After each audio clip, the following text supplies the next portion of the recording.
اس سے ثابت یہ ہوتا ہے کہ احرام کے دوران خواتین کو اپنے چہروں کا بھی پردہ کرنا چاہیے، اسی کا حکم دیا گیا، کیونکہ مکمل پردے کا حکم ہے تو یہ مکمل پردے کا حکم احرام کے دوران بھی باقی رہتا ہے، یہ ختم نہیں ہوتا۔ اور بعض خواتین جو ہے وہ یہ سمجھتی ہے کہ اگر وہ پردہ کریں گی اور نقاب یا کوئی دوپٹہ یا چادر وغیرہ اگر وہ چہرے کو مس کرے گی، چہرے کو ٹچ کرے گی، تو وہ سمجھتی ہے کہ اس سے دم واجب ہو جائے گا، اور یہ بات درست نہیں، دم واجب نہیں ہوتا ہے، بلکہ جس طرح میں نے پہلے کہا کہ غیر محرم مردوں کے سامنے اپنے چہرے کا پردہ کرنا ضروری ہے، دوپٹے کے ساتھ، کھلی چادر کے ساتھ نقاب پہننا ممنوع ہے، لیکن چادر کے ساتھ یا دوپٹے کے ساتھ پردہ کرنا ضروری ہے۔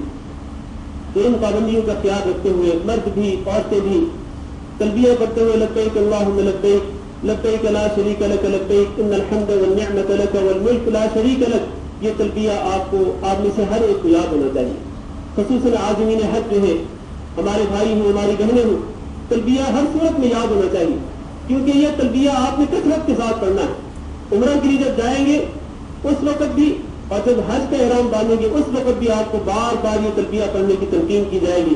رسول اکرم صلی اللہ علیہ وسلم نے بھی اپنے صحابہ کرام کو یہ تلبیہ اونچی آواز کے ساتھ پڑھنے کی تلقین کی، خود بھی آپ صلی اللہ علیہ وسلم تلبیہ بار بار پڑھتے رہے، اور آپ صلی اللہ علیہ وسلم نے ارشاد فرمایا کہ جب کوئی تلبیہ پڑھنے والا تلبیہ پڑھتا ہے تو اس کے آس پاس اور اس کے ارد گرد چاروں طرف جتنے پتھر ہوتے ہیں، جتنے درخت ہوتے ہیں، حتیٰ کہ ریت کے ذرات جو ہے وہ بھی اس کے ساتھ ساتھ تلبیہ پڑھتے ہیں، لبیک اللہم لبیک لبیک لا شریک لک لبیک ان الحمد والنعمت لک والملک لا شریک لک۔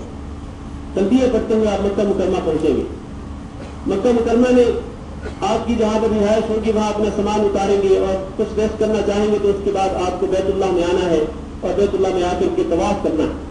جب آپ بیت اللہ میں پہنچیں گے تو طواف شروع کرنے سے پہلے ایک چیز جس کا خیال رکھنا ضروری ہے وہ یہ ہے کہ اس طواف میں، جو کہ طواف عمرہ ہے، جس کو طواف قدوم بھی کہتے ہیں، اس طواف میں مردوں کے لیے ضروری ہے کہ وہ اپنا دائیں کندھا ننگا کر لیں۔ کئی حضرات کو آپ دیکھیں گے کہ وہ جیسے ہی میقات سے احرام باندھتے ہیں تو اسی وقت سے ہی وہ اپنا دائیں کندھا ننگا کر لیتے ہیں، اور یہ درست نہیں ہے۔ یہ دایاں کندھا ننگا کرنے کا حکم مردوں کے لیے کب ہے؟ یہ صرف اور صرف پہلے طواف میں ہے، جس کو طواف عمرہ یا طواف قدوم کہتے ہیں، نہ اس سے پہلے ہے نہ اس کے بعد ہے۔ لہذا پہلے بیت اللہ میں پہنچنے کے بعد آپ جب طواف کرنا چاہیں گے تو اس سے پہلے اپنا دائیں کندھا ننگا کر لیں گے، اور پھر آپ طواف شروع کریں گے کہاں سے؟ الحجر الاسود، وہ جو کالا پتھر ہے جس کو اللہ تعالیٰ نے جنت سے نازل کیا تو وہ سفید تھا، اور رسول اکرم صلی اللہ علیہ وسلم فرمایا کہ اس کالے پتھر کو بنو آدم کے گناہوں نے سیاہ کر دیا ہے۔ معلوم یہ ہوا کہ جب انسان اس کالے پتھر کا بوسہ لیتا ہے تو اس کے گناہ معاف ہو جاتے ہیں، اس کے گناہ چوس لیتا ہے وہ پتھر۔ اگر آپ کو آسانی سے اس پتھر کا بوسہ لینے کا موقع ملے تو بوسہ لیں، اگر موقع نہیں ملتا تو آپ جہاں سے گزر رہے ہیں وہیں سے آپ ایک ہاتھ کے ساتھ، دائیں ہاتھ کے ساتھ آپ اشارہ کریں گے اور آپ زبان سے کہیں گے بسم اللہ اللہ اکبر، بسم اللہ اللہ اکبر کہتے ہوئے دائیں ہاتھ کے ساتھ اشارہ کرتے ہوئے آپ وہاں سے طواف شروع کریں گے۔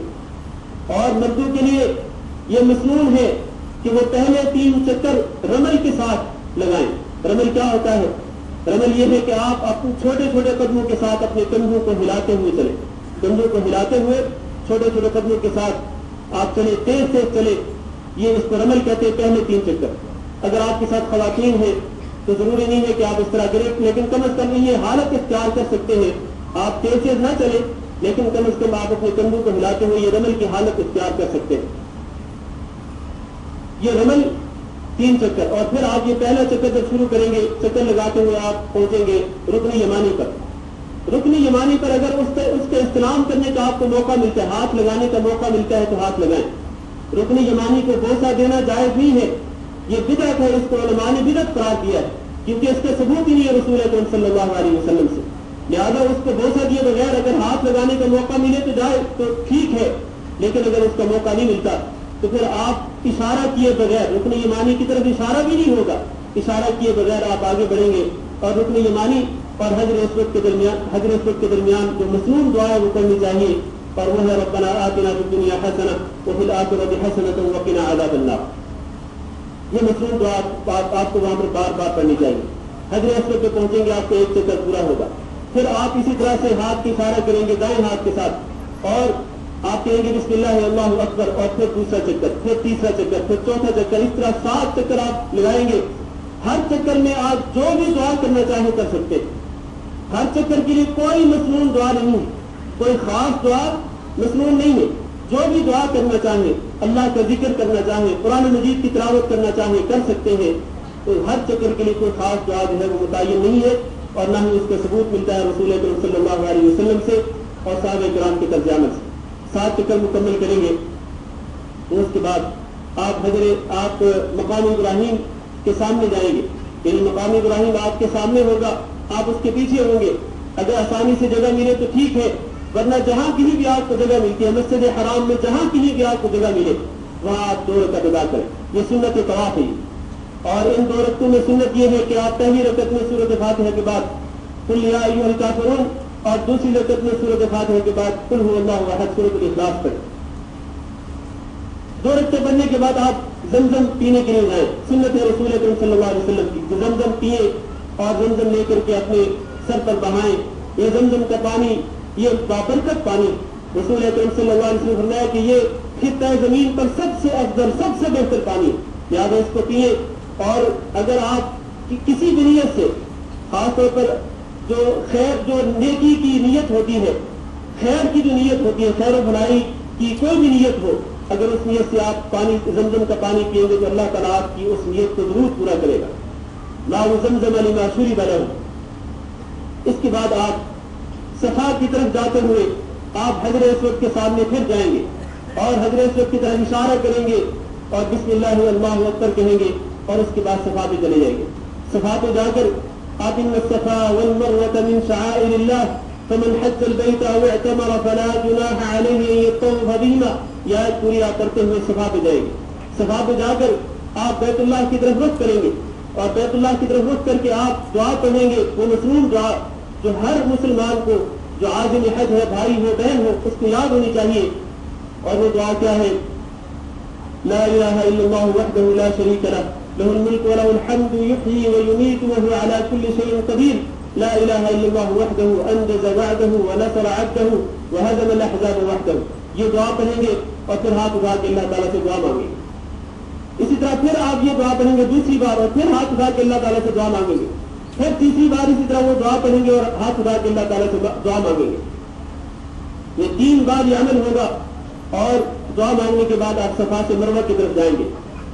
درمیان میں جہاں گرین لائٹ سے وہاں پر مردوں کو چاہیے کہ وہ چھوٹے چھوٹے قدموں کے ساتھ تیز چلے, قدرے بھاگ کے جائیں. اگر ان کے ساتھ خواتین ہیں تو پھر وہ عام رفتار میں بھی وہاں سے جا سکتے ہیں. جب آپ مروہ پہ پہنچیں گے تو مروہ پہ بھی آپ نے بالکل وہی عمل کرنا ہے جو آپ نے صفا پہ کیا. 3 بار وہی بیت اللہ کی طرف رخ کر کے نہ صفا پہ ہاتھوں کا اشارہ کرنا چاہیے اور نہ ہی مروہ پہ پہنچ کر ہاتھوں کے ساتھ اشارہ کرنا چاہیے. آپ لوگوں کو دیکھیں گے وہاں پر لوگ اشارہ کر رہے ہوں دونوں ہاتھوں کے ساتھ, اور یہ غلط. صرف یہ ہے کہ آپ وہ دعا پڑھیں مصنون دعا 3 بار اور ہر مرتبہ آپ ہاتھ اٹھا کے اللہ تعالیٰ سے دعا مانگیں. مروہ پہ بھی یہ عمل کریں گے اور اس کے بعد آپ صفا کی طرف آئیں گے. مروہ پہ 1 چکر پورا ہوگا, پھر صفا پہ آئیں گے, دوسرا چکر پورا ہوگا, پھر اس طرح واپس جائیں گے, مروہ کا تیسرا چکر پورا ہوگا. اس طرح آپ 7 چکر پورے کریں گے. صفا سے شروع کر کے مروہ پہ آپ کا 7واں چکر ختم ہوگا. اس طرح یہ آپ کا عمرے کا ایک رکن جو ہے وہ ادا ہو جائے گا. آپ کے جو بھی سوالات ہوں گے انشاءاللہ بعد میں آپ لکھ کے بھیج سکتے ہیں, ان کا جواب آپ کو دیا جائے گا. اس طرح یہ عمرے کا یہ رکن پورا ہو جائے گا. پہلا رکن طواف بیت اللہ ہے اور دوسرا رکن یہ کیا ہے؟ یہ صفا مروہ کے درمیان سعی ہے. اور ان سے بھی پہلے جو ایک رکن ہے بنیادی عمرے کا وہ احرام ہے اور احرام کی نیت کرنا. یہ 3 ارکان ہوئے. آخری کام جو باقی رہ جاتا ہے عمرے کے بعد وہ کیا ہے؟ وہ یہ ہے کہ آپ اپنے سر کو منڈوا دیں. مردوں کے لیے کہ وہ اپنا سر منڈوا دیں. اگر جب آپ عمرہ کر کے فارغ ہوئے اس کے بعد حج کا احرام باندھنے تک دن کم ہو, 2-3 دن ہی ہو, تو آپ بال چھوٹے کروا لیں. لیکن پورے سر کے بالوں کو چھوٹا کروانا چاہیے, مشین پھینک کر یا تیزی کے ساتھ جیسے بھی ممکن ہو, لیکن پورے سر کے بالوں کو چھوٹا کرانا چاہیے. کیوں؟ اس لیے کہ آپ حج جب کریں گے تو حج کے بعد پھر آپ اپنا سر منڈوا دیں گے. تو اس لیے علماء یہ کہتے ہیں کہ جب درمیان میں دن کم ہو تو پھر پہلے